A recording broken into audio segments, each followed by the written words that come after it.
This is Cannaramic, and we're bringing you cannabis like you've never seen it before.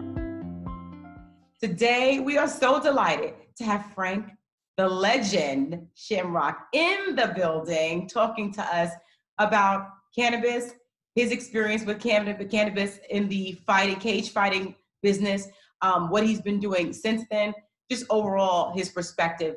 So exciting to have you here today, Frank. Thanks for having me.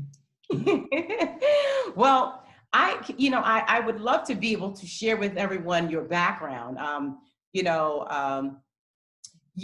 had an unorthodox career. I mean, you have always kind of done what other people don't do. So we've asked you to talk about something that most people won't talk about, which is how can athletes win with cannabis? And that's a little bit different because most, the leagues don't allow cannabis. So this whole idea that athletes can win with cannabis is actually a little bit not status quo.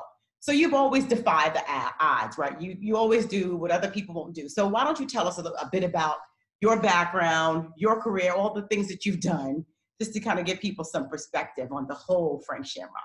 The whole Frank Shamrock, Yeah. Oh my goodness. Well, I have had a very unorthodox career, both through business, sports, and also through cannabis as well.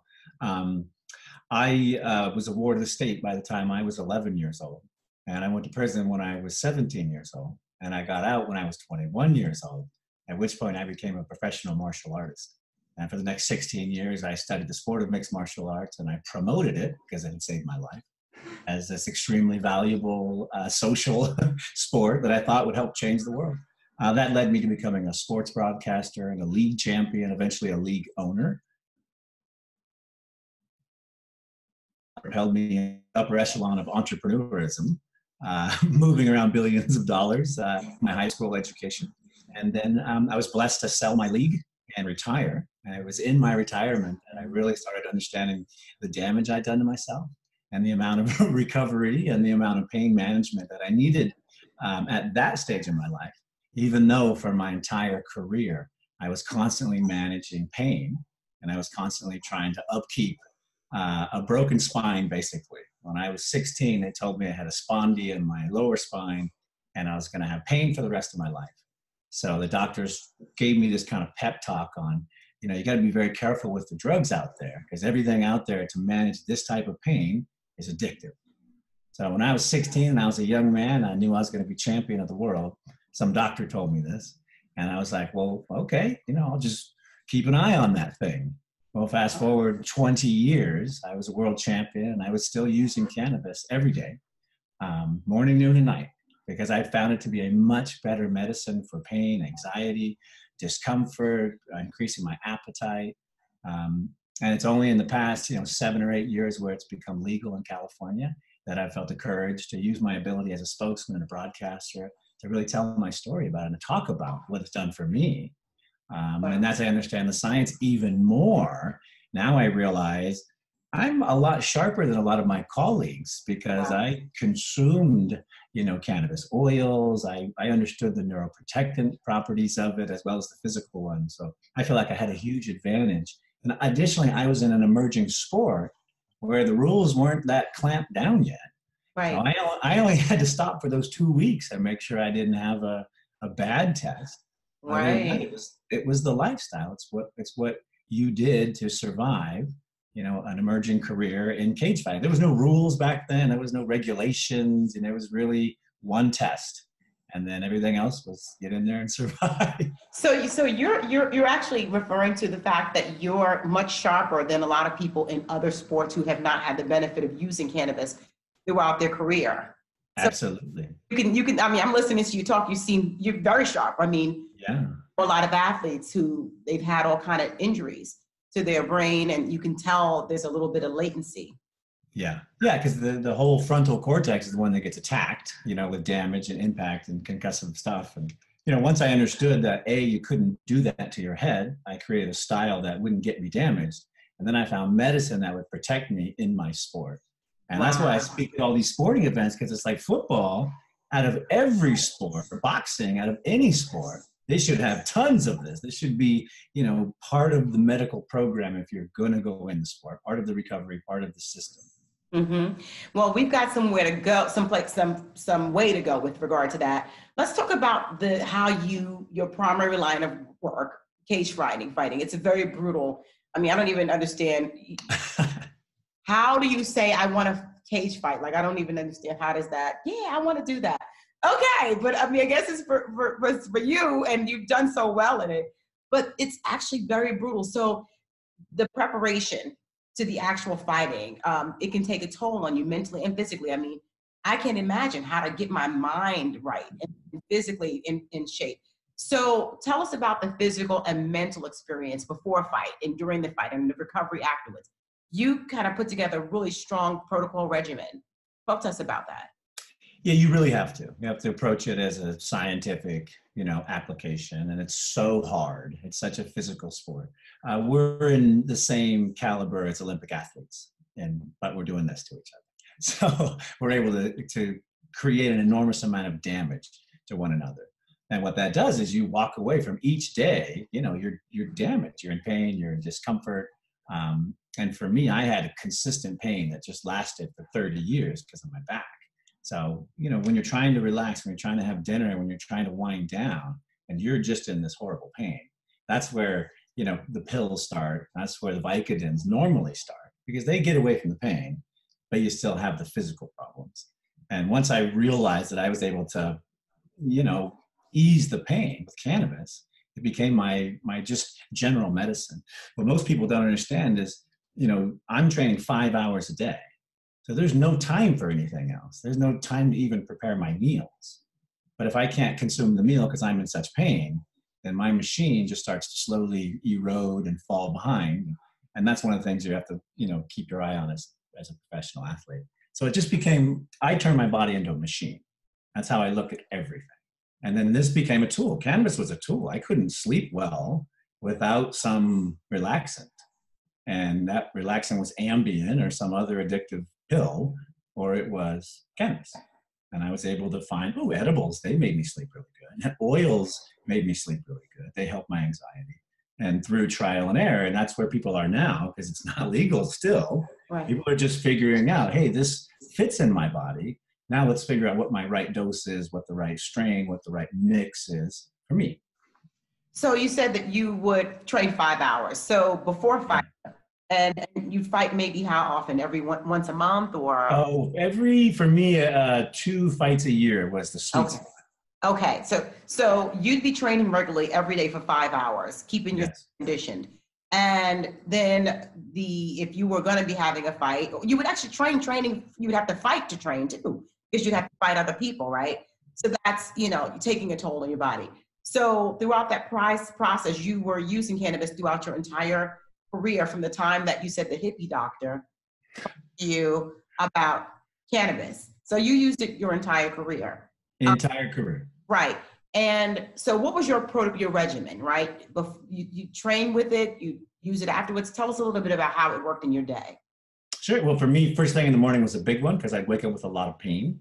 So in the morning, I would do something for my pain. So I would consume a little bit, whether it was a vapor, or edible, or a smoke.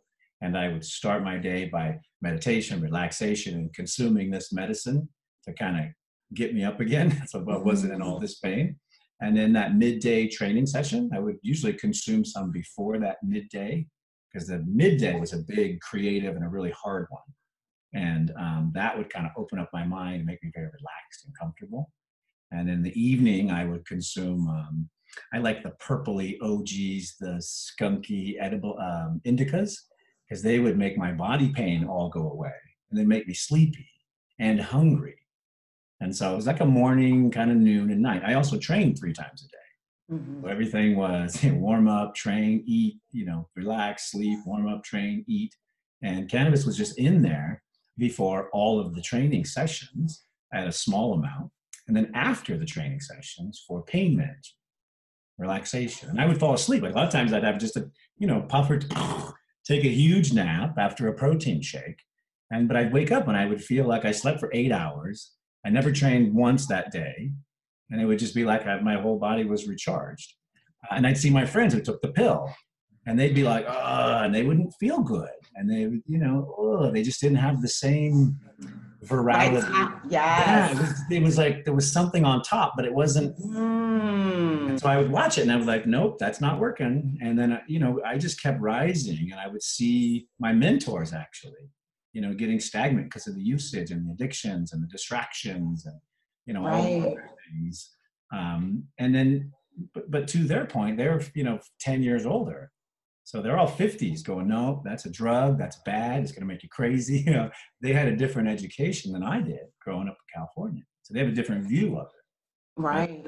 now they're all looking at it going, wait a minute, there's science here. There's there's medicine here. And now they're going, wait a minute, my head hurts. Maybe we should explore the medicine. It's interesting that they would look at you and still be questioning the possibility with cannabis, because your evidence, your proof was in your work. You were winning, you were sustaining, you were vital. I guess they attributed that to what? You know, Yeah. you're just Luck, youth. right, Yeah. right. But as time moved on, you could tell. Like you could tell certain groups were getting stronger and certain groups were not because there wasn't, the medicine wasn't the best. Mm-hmm. Let's talk about the better medicine that you call cannabis. You say cannabis is the better medicine. Let's stack it up.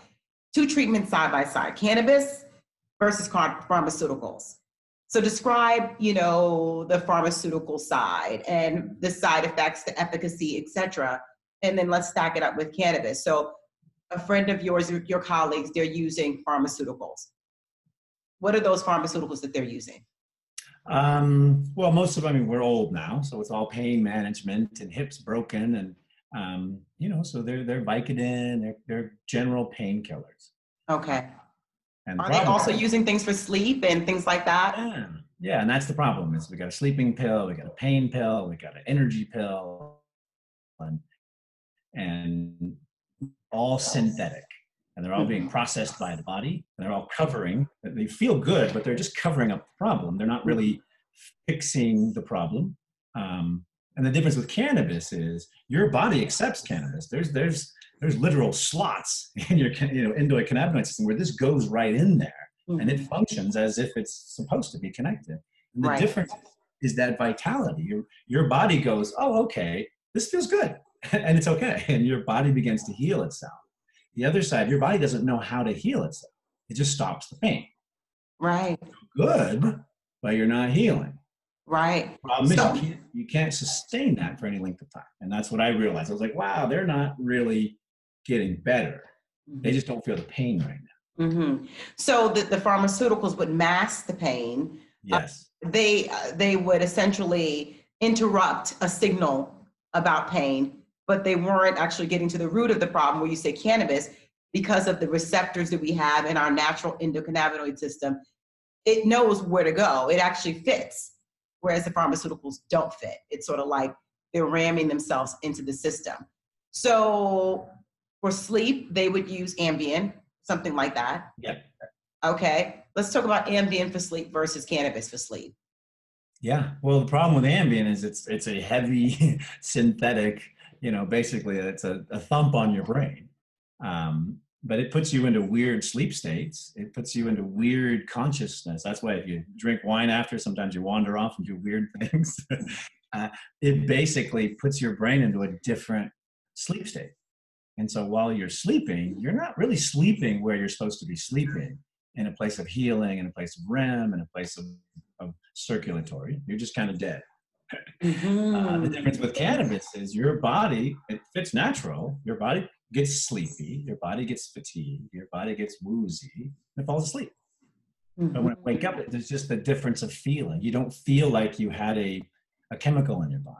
Right. You feel like you took, a little something that makes your head hurt. You just feel rested. Right. And the side effects you're talking about, waking up feeling kind of heavy, like effects of the pharmaceuticals having this dullness and heaviness on you, versus cannabis, you're waking up, you're vital, you're ready, you're fresh. You've actually been in a REM type of sleep and you're vital.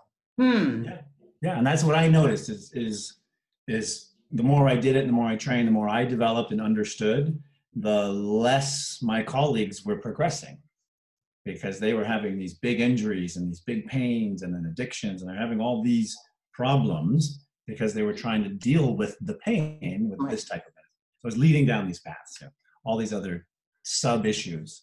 And then at the end of the day, they're all in pain and uncomfortable. Right. Now, what about inflammation? What did you guys use for inflammation? Ice. Ice. Ice. Ice is the greatest medicine that's ever existed on this planet. Okay, so ice versus cannabis. No, I mean, but your colleagues would use ice too for inflammation. Yes. I know there's also pharmaceuticals that are used for inflammation, correct? Yes, yes. But okay. the best stuff is natural herbs and oils and natural things that are, coming from foods, coming from anti-inflammatory foods. Right. But literally the best medicine where I started noticing all my colleagues would go get a Vicodin to, stop the pain, but ice will do the exact same thing. Uh-huh. Literally do the exact same thing. And then you'll actually know what has happened when you take the ice off. Right. As opposed to you're out swinging again and your arm just feels amazing. You don't really understand what's happened. And that's the problem with these synthetics and these painkillers. Huh. So the UFC is more liberal than the other leagues. I mean, you guys, like you said, there were no rules. You kind of, as things went on, you guys, I guess, made things kind of formalized that. But you had to still pass the drug test before the fight, right?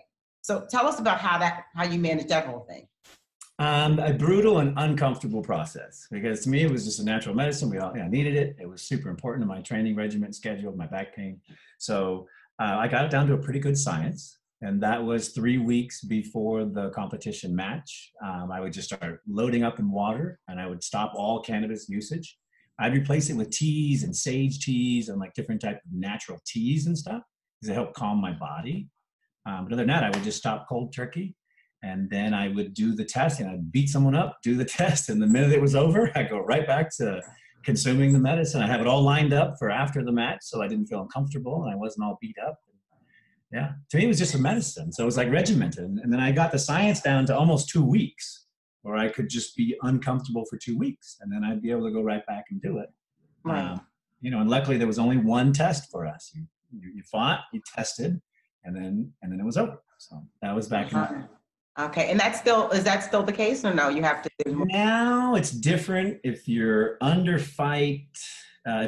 contract for a fight, then there's a term where they can test you. Also off-season testing, and so now it's much more developed because the sport has grown considerably since then. But still, it's we're an attrition-based sport, so our job is to beat each other down, right, physically. And the problem with that is every day you're just beaten down, you're tired, and so you need something to help ease that discomfort. Right. Does the UFC do they have a position on cannabis? They have given the position to someone else. So they have USADA, which does all of their testing for them. Mm-hmm. And part of it was we were so open for so long that we started getting the other side, like, hey, wait a minute, what are you guys doing? Mm-hmm. And, we had like early testosterone exemptions, and we got a lot of stuff in our sport because it was new. And you can kind of file things and make things happen. No one had done it yet. So what happened was we got a little too liberal, and then we brought in an entire oversight group that now does everything for us, that keeps us on par with Olympics and everybody else. Okay. So it probably won't be as easy for athletes to do what you did anymore. Yeah, definitely different now. But now there's also other ways. Now, oils are really big. There's tons of ways of consumption and also of clearing your body.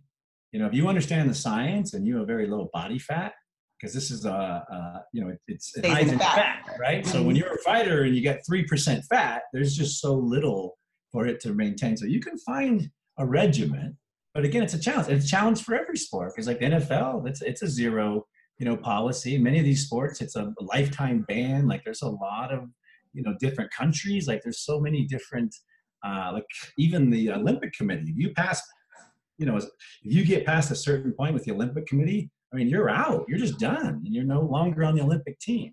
So there's so many, tests and barriers for a plant that grows like a weed. Right. Yeah, it's interesting. I tell you, this is a really, really big issue in sports, especially as it pertains to you all and your travel. Because say, for instance, a person does have a regimen that they figured out how to use, and they want to use marijuana, they want to use cannabis in their work. When you travel, it's a whole nother ball game. How did you manage to keep your cannabis protocol when you are traveling? It's federally illegal across states. It's federally illegal in airports. When you travel to other countries, it's illegal. Like, how does that work? That must be pretty uncomfortable. Yes, it's extremely uncomfortable to be the champion of the world and trying to secure your medicine in some foreign country where it's terribly illegal and you may or may not get killed. Yeah, and I just think I was in a singular small sport. Imagine if you're an Olympic athlete and you're trying to get your medicine. There's certain countries where, they'll put you to death. They'll kick you out for 10 years. Like, there's so many different barriers. None of it makes any real sense. If you look at it, it's any other plant, just substitute it. It just wouldn't make any sense. And yet that's where we are. But yeah, I've gone to some incredibly sketchy places and some incredibly scary countries.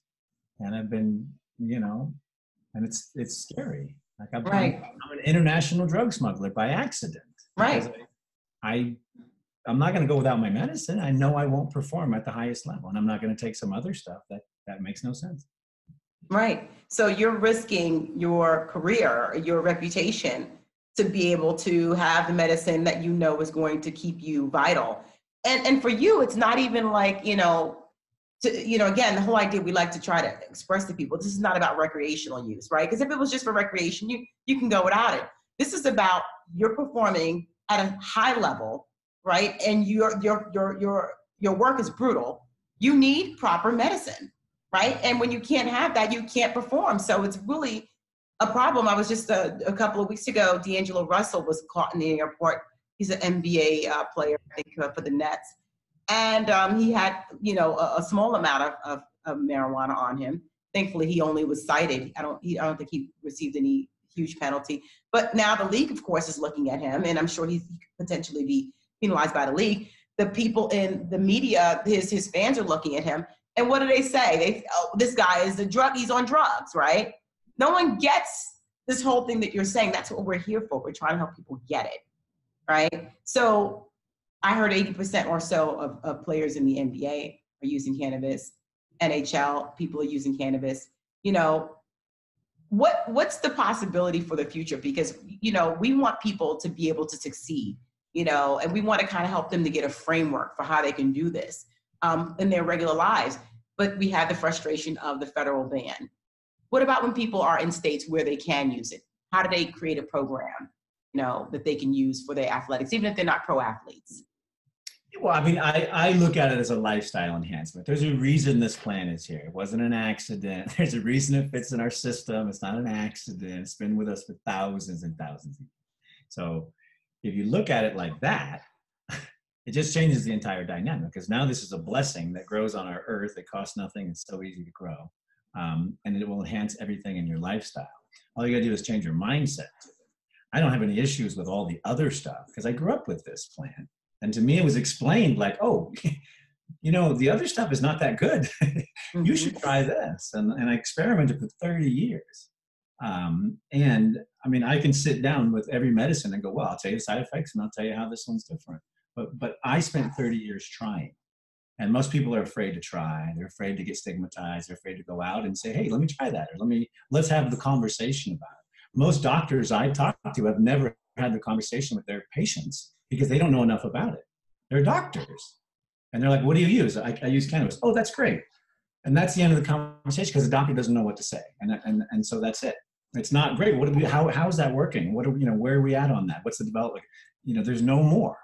And because the doctor's afraid to commit, the patient's afraid to share because of this thing. I live in a state where everyone talks about it. It's everywhere. It's on billboards and, people are starting to look at it like science.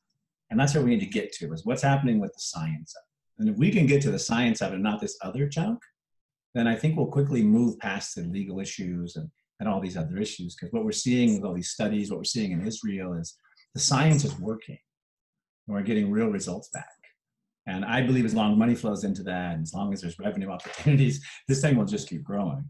But it's really down to education. We got here because the reverse education was put in place. This is a bad thing. bad people do it, bad communities support it. If you do it, you'll be bad. And that's how we got it. But if we could just change that messaging, and then it took 50 years to build the bad message, it's going to take us, a little bit of time to get the good message. What we have now is the society wants it. Society's realizing they've been taking the pills too. And they're realizing there's better ways to care for yourself. There's better ways to understand your personal medicine. And that's what this new generation is pushing. They're like, wait a minute, this is stupid. It's a plant. It actually grows like a weed. That's how crazy it is. Right. You mentioned personal medicine and people becoming educated. I think that in our society, we've been groomed to let the doctors tell us what to do. We have not been taught that we need to understand what we're doing with our bodies. We've not been taught to understand the drugs that we've been taking. It's sort of like this, we are the recipients of our health, not necessarily those who are creating our health, who are dynamically involved in it. So this whole cannabis conversation is a whole nother thing. People are not used to being educated about anything pertaining to their health, or the idea that they have to create a regimen that works for them, a personalized protocol. That shift after the shift of changing the myths, it's the shift of changing the mindset about ownership of our own medicine, of our own bodies. Yeah.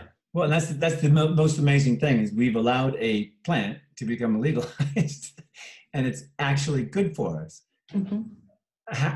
The fact that we got there tells our story. Like, that's just nuts. But yeah, I think it's such a better medicine, and if you have the chance to access it, I recommend all ages that you try it, especially if you're getting older, because the medications to help you when you're older, they just putting more Band-Aids on it, and you can't really feel what's going on. And that's where, we're made as beings to feel. And if we can't feel it, then we shouldn't be doing it, because it doesn't, unless you're dying, and then you need the pills. But past that, we should be able to cure most things by ourselves, with ourselves, and the natural medicines that have been provided for us. Right, and empowering ourselves. You talk about feeling. These pharmaceuticals, they cover up so you don't feel. So you don't even know that there's still something wrong. You're not aware. It's numb to you that there's stuff going on in your body. But like you said, we're supposed to feel. This whole idea that to turn off the feeling is amazing. So I want to ask you, if you were able to, create a future, to design a future, cannabis right now, it's illegal in the professional sports, it's illegal in all of these states. We're constantly fighting, but if you could design a future, what would your vision for the future be for cannabis in professional athletics?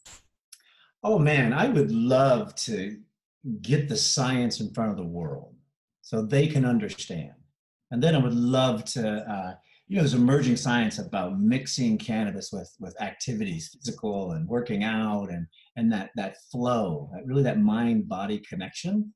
And, if I could somehow get people to feel that, because you can run and you get a runner's high, and that's amazing. You feel like an amazing human being.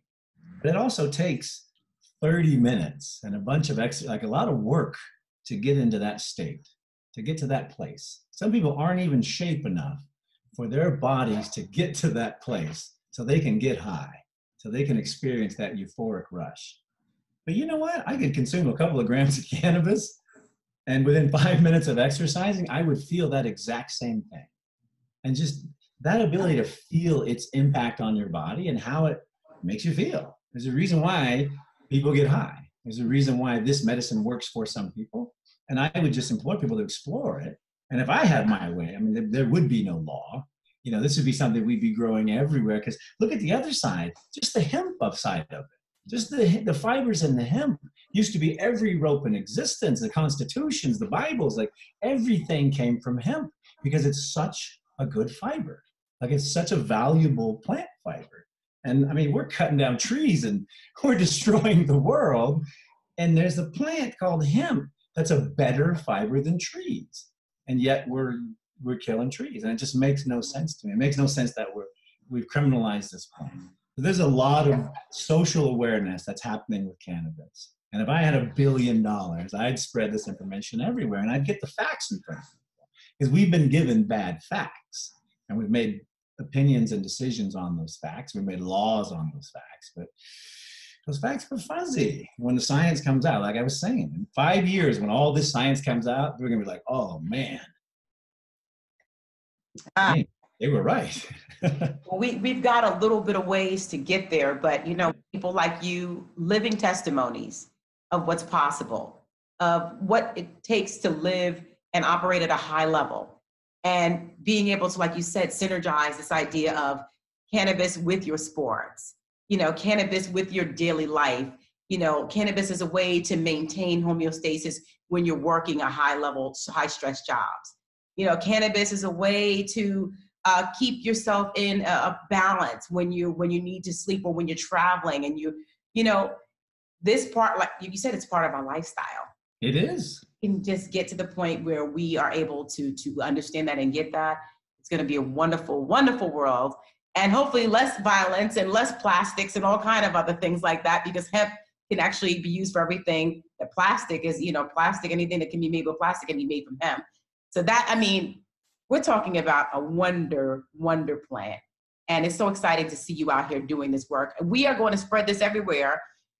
You know, we know you've given us cannabis in a way that no one has ever seen before, because your specific vantage point, I think, is very, very unique. A lot of athletes haven't looked at the science of it all. They're not as educated, and they haven't used it for, would you say, 30 years in a career and throughout your life. So thank you for all you do. We got to get you back to talk more, because you got to break down some more of that stuff. Oh yeah. You got to break it down some more. But in the meantime, you keep going out there fighting the good fight, not in a cage this time, but fighting a good fight out there, sharing about everything that cannabis is doing for you and for everyone around us. Thank you so much, Frank. Thank you for having me.